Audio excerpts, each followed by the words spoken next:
काम वासना इतनी सुंदर क्यों दिखाई देती है?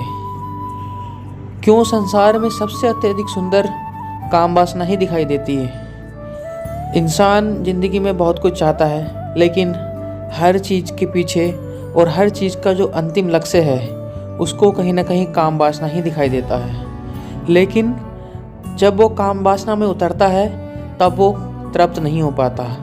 क्यों तृप्त नहीं हो पाता? आज उसको हम एक उदाहरण के माध्यम से समझेंगे कि इंसान तृप्त क्यों नहीं हो पाता।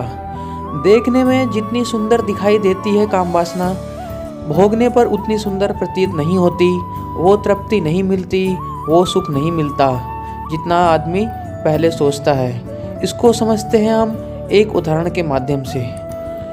मान के रखो कोई एक इंसान है, वो एक किसी गुफा में गया और गुफा पूरा सोने के सिक्के से भरी हुई है। वहाँ पर हजारों लाखों सिक्के वहाँ पे रखे हुए हैं। जब वो लड़का अंदर जाता है गुफा के अंदर, तो वो देखता है कि वहाँ पर अत्यधिक सोना रखा हुआ है। अब वो चाहता है कि वो सोने को यहाँ से मैं लेके जाऊँ, तभी मैं उसका अपनी ज़िंदगी में उपयोग कर सकता हूँ।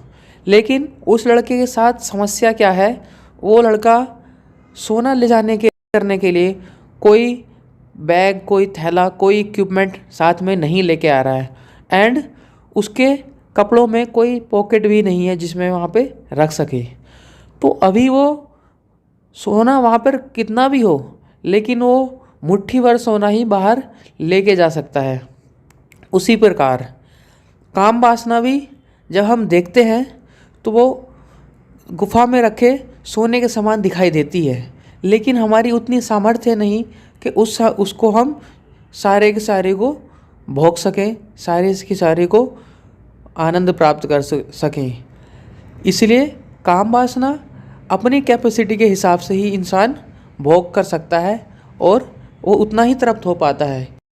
सोने को देख के भ्रमित मत हो, वो तुम्हारी कैपेसिटी नहीं है उसको ले जाने की। भगवान ने इंसान का शरीर उस लेवल का नहीं बनाया कि वो जो सब कुछ उसको सामने दिख रहा है उतना वो भोग कर आनंद प्राप्त कर सके। इस कहानी को हम और आगे बढ़ाते हैं। जैसे वो लड़का उस गुफा से मुट्ठी भर सोना लेकर बाहर निकलता है, उसको लगता है शायद इस गुफा में ही कुछ कमी है, शायद इससे दूसरे वाली अगर मेरे को गुफा मिल जाए तो शायद मैं वहाँ से ज़्यादा सोना प्राप्त कर सकता हूँ। लेकिन